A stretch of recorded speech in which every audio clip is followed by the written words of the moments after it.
I need to make a confession to you all. A little over 16 years ago, approximately 15 minutes after deciding that opening Jurassic Park was a little obtuse, and 40 minutes after my dreams of becoming the best pop star to ever live were crushed, I decided I wanted to become a teacher. My name's Athena Herman. I'm 22 years old and a future Boise State grad. I'm majoring in mathematics with an emphasis in secondary education. Since I've known what I've wanted to do from the ripe young age of 6, I've spent many of my summers working at summer camps. So I created a video guide to help my fellow peers be successful in a STEM summer camp experience. But what exactly is STEM? STEM stands for Science, Technology, Engineering, and Mathematics. And there's many different types of STEM summer camps ranging from flight simulation to chemistry to robotics and many more. With my experience in all these different types of camps, I compiled the following 5 tips to help you be successful this summer. The best summer camps I've worked on were the ones with an incredible team dynamic. You want to find a camp that has a supportive structure where you have the ability to be a mentor and to be mentored. Part of the camp teaching experience is learning how to build relationships with children and your peers. This is the perfect opportunity to work as a team and figure out where you land as a leader, a follower, and a supporter. Children have the most fun when they are physically participating in what they are learning. This is what we call active learning in the biz. Make sure your camp's curriculum has students up, moving, and using manipulatives. When students are being active, they're able to exert energy in a positive way. The 5E lesson template is a perfect one to use and makes active learning a fixture of any lesson. Using manipulatives is another great way to induce active learning in a classroom. Here are a few great examples of manipulatives you can use in a math lesson. Kids have an easier time working with topics they can relate to. Here are 3 ideas that really connected with children.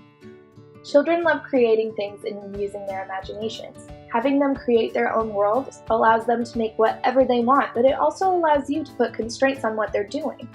A math lesson of this sort might have constraints on maybe resources or size. Children love playing games and getting competitive, and if you can implement STEM into a game, it's even better.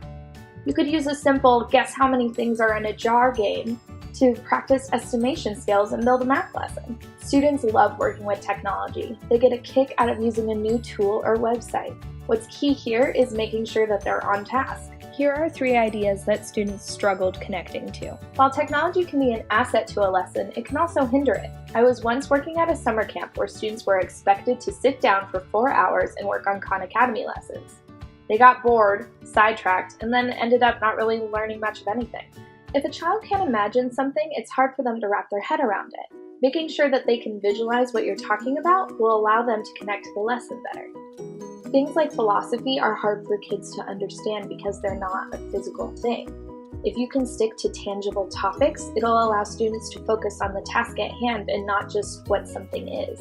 Being able to manage your time as a camp facilitator is a key part of being successful. It allows you to have more control over your classroom and lessens the boredom of your campers.